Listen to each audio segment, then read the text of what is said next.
waaw ginnaaw bi mu leen nuyuwaatee bu baax a baax fi ñuy commencé information yi rek mooy que ni président américain Joe Biden neen dafay laaj congrès bu États-Unis si secret nag la leen koy laajee 24 milliards de dollars supplémentaires 24 millions de dollars supplémentaires daal moom lay laaj congrès bu États-Unis si pet. nee na actuellement ni demande boobu congrès bi dinañ ko examiner mois de décembre information bi nag Politico moom moo ko génne. ba tey bokk na ci information yi moom ministre bureau affaires étrangères bu britannique bi moom ministre britannique bu bureau bitim réew moom David Lammy doon ko invité mu doon répondre ci question média yi ñu laaj ko est-ce que maanaam tey britannique pare nañu pour envoyer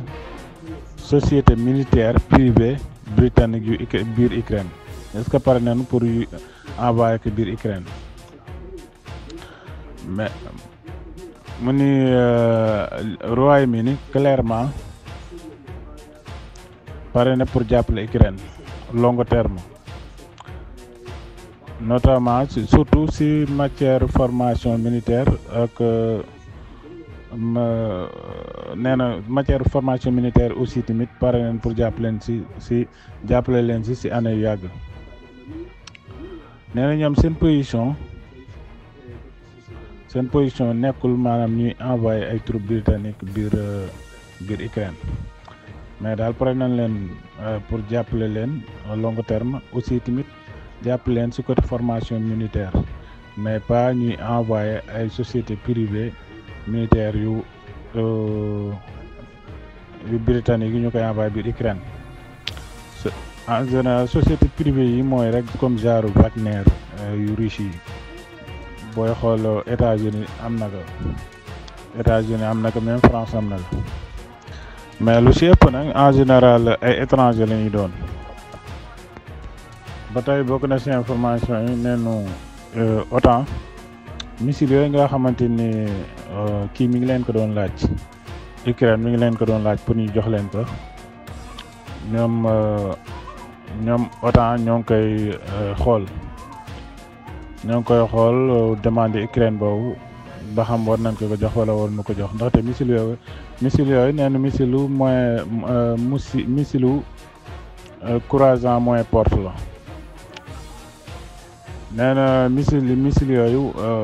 capable na pour atteindre cible yu toll ci 1000 kilomètres wala 5500 kilomètres missile yooyu aussi tamit nee dinañ examiner missile yu américain yoo xam doon nañ ko laaj ñu ne muy missilu Tomahawk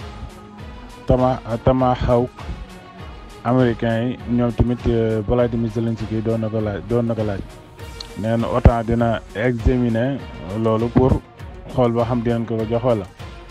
mais daal lu am ba am daal mooy que ni OTAN moom loo dégg ñun Ukraine mi ngi koy laaj ñoo ngi koy examiner ak affaire yooyu fekk na mi ngi si yoon wi di dem actuellement nii Ukraine dafa nekk koo xamante ni parce que daal seeni soldats ñoo fa nekk ay missiles yu nu soxla rek dañ koy envoyé mais il faut ñu jëm ko rafetal que ni Ukraine mooy laaj lii Ukraine nangam sangam. ba tey bokk na ci information yi ci groupe SM Info International mooy que ni nee responsable américain yi ak yu européens yi actuellement nii xam nañ bu baax que ni Ukraine il fallait que mu nangu accepter perte territoire yi nga xamante ni actuellement ni perte na il fallait que mu nangu ko nee na bare na responsable maanaam te ñi wax lii mooy ñi ànd ak Ukraine di jàppale Ukraine nee na bare na ci responsable yu bëri léegi ñoom dañu xam ni li ñuy wax mooy que ni il fallait que ñu nangu Ukraine perte territoire yi nga xamante ni Russie yore na ko ñu pousser ko pour mu waxtaan jàmmam. ba tax na moom journal bi dafa ñëw ni fii ak ay weer Ukraine dinañ ko pousser ci waxtaan ak Russie pour mu jeexal guerre bi ndaxte ñoom xam Washington Post moom moo wax loolu nee na ñoom xam nañ baax que ni actuellement nii Ukraine mënul nangu territoire bi nga xamante ni Russie yore naka ba tax na daal comme maanaam responsable américain yi ànd ak Biden ñoom ñoo commencé def loolu seen xel européens aussi tamit commencé def loolu seen xel xëy na balaa yàgg dinañ jéem a négocier balaa Trump di ñëw. ba tey bokk na ci information yi neenu premier ministre bu Slovaquie Robert Fico dina dem Moscou ci benn invitation boo xamante ni Poutine moom moo ko def moom moo ko jox nee na loolu boo xam ne dana nekk premier représentant Slovaquie bu officiellement bu dem Russie depuis que guerre bi commencé ak léegi moom Robert Fico ndaxte ku nekk xam ne kii bi mu commencé ak léegi guerre bi mu commencé ak léegi waa Slovaquie ka fa premier ministre ba fa nekkoon moom pro occidentaux yooyu la woon mais si biir élection bi ñu defee élection si mois de mai si la ko Robert Fico remplacé Robert Fico moom pro russe la te côté boobu moom léegi bare na pro russe yu gagné côté boobu surtout Roumanie élection yi fa am pro russe moom moo ko gagné Géorgie aussi tamit pro russe moo ko gagné Lituanie moom neewoon daal affaire yi de kii na quoi dese na leer élection yi mais daal premier tour yi moom pro russe moom moo ko gagné woon. ba tey bokk na seen information ne parlement bu européen yi ñoom actuellement nii ñii ñooy commission européen yu bees yi ki leen diriger nag moom mooy Ursula von der Leyen moom moo leen jiite si élection yoo xamante ni amoon na en 2024 actuellement nii ñoo ngi daje nii commencé seen liggéey ñoom parlement européen yi.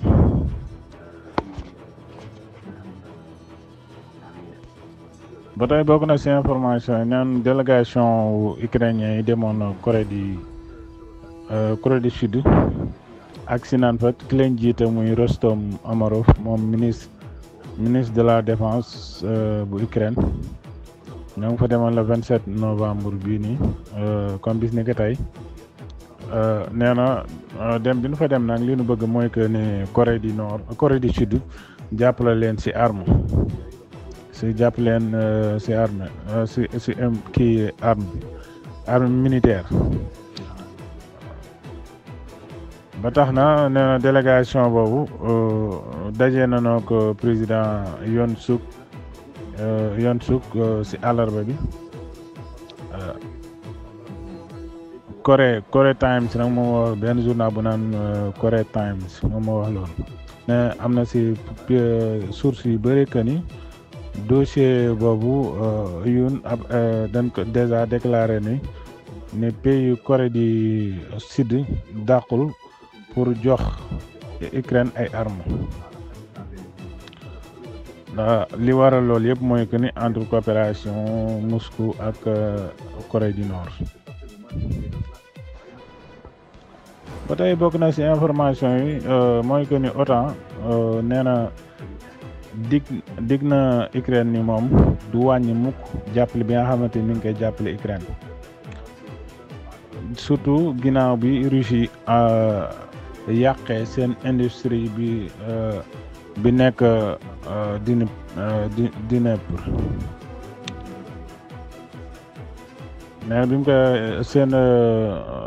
industrie boobu bi ko Russie yàqee daal c'est le OTAN ni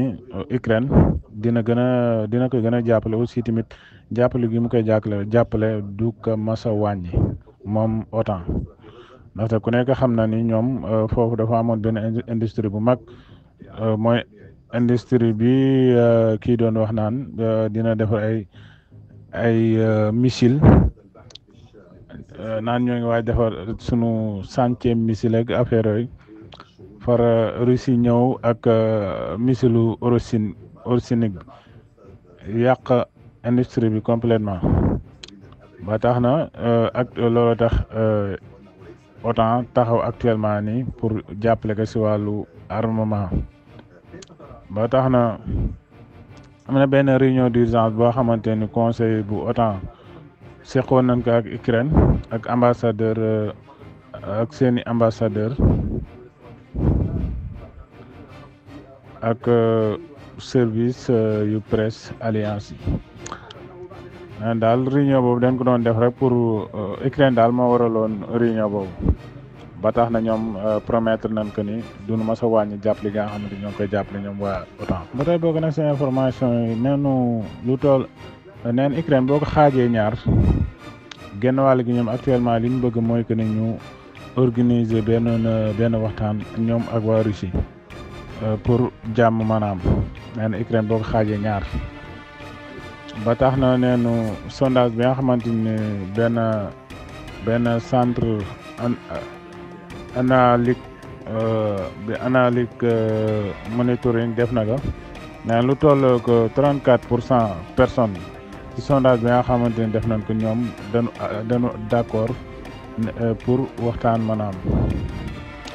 nee na 30% yi ñoom ñoo d'accord actuellement nii waaw maanaam 34% yi ñoo bëgg waxtaan pour jàmm am mais 30% yi moom ñoo bëgg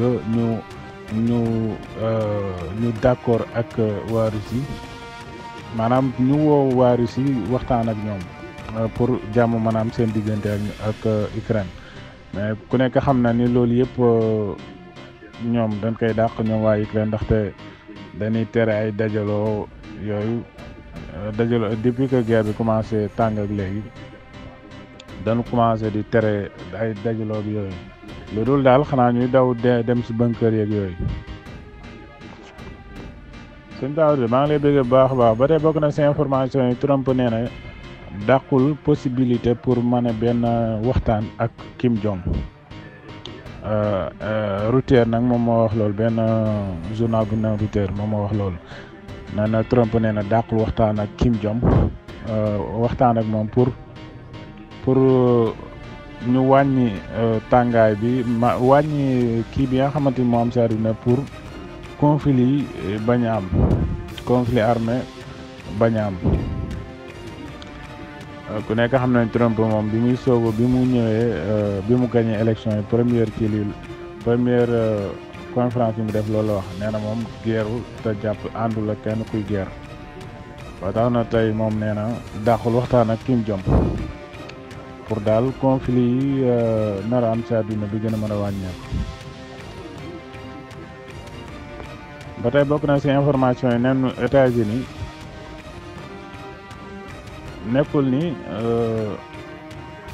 nekkul ni maanaam objectif am nekkul ni dafa bañ Turquie utiliser S-400 yi ko Russie jaayoon ministre de la défense bi naan Yazar Guler moom moo wax loolu nee na États-Unis bañul Turquie utiliser S-400 yu Russie yi fan yële passé nag États-Unis doon na leen wax ni maanaam pour ñu jox ko S-400 yi mu jox leen F-16 mais ñoom ñooy garder S-400 yi loolu bi mu amee kii da ko bañoon Turquie daf ko bañoon ba tax na tey nag ministre de la défense bu Turquie génn ni nekkul ni États-Unis dafa bañ ñu utiliser S-400 yi ba tey bokk na ci information yi te Guardian dafa def benn publication ni Kersemer ak Joe Biden li ñu war a def mooy que ni jeexal guerre Ukraine bi moom lañ bëgg mais pas ñuy indi ay escalade ñoom daal ñoom li ñu bëgg daal mooy que ni négociation am entre Russie ak Ukraine nee daal loolu neen négociation daal mooy solution bi gën mais pas di indi escalade entre ñoom ak waa Russie directeur service russe bi yor wàllu renseignement moom renseignement intérieur ñu naan ko Sergei Norouchkin moom dafa déclaré démb ni Moldavie actuellement nii yoon bi nga xamante ni Ukraine moom la jëloon Moldavie actuellement nii moom la jël ba tax na nee na daal même yoon bi la moom la Moldavie jël maanaam Ukraine li mu doon teg ba tax ñu dal ci kawam nee na actuellement nii même yoon moom la Moldavie jël te li ko waral yëpp mooy que ni maanaam pour intégration du maanaam dugg gi mu bëgg a dugg biir Union européenne ak OTAN nee na Moldavie même yoon boobu la jël waaw xam naa fi ñu koy jeexalee rek mooy que ni Afghanistan moom secrétaire conseil sécurité bu Russie ñu naan ko Sergei Shoigu moom dafa demoon ginnaaw bi mu fa demee nag moom Shoigu jot na fa dajeek dirigeant yu afghan yi waxtaan jot na dajeek dirigeant yu Afghanistan yi nee na waxtaan nañ ci côté yu bëri surtout ci côté économie ak sécurité jot nañ ci waxtaan ñoom dirigeant yi Shoigu nag jot na fa taseek premier ministre bu Afghanistan ak yeneen ministre jot na fa taseek ñoom waxtaan ak ñoom ba tax na moom Shoigu ba mu yëkkatee kàddoom nee na actuellement nii ñoom pare nañu pour yaatal seen diggante waxtaan ak ñoom maanaam waxtaan bu entre dialogue politique seen diggante ak waa Afghanistan yi aussi tamit gën a bennoo ñaari réew yi di Afghanistan ak Russie ba xam naa foofu laa leen di tàggoo di leen wax ni jàmm subal jàmm incha allah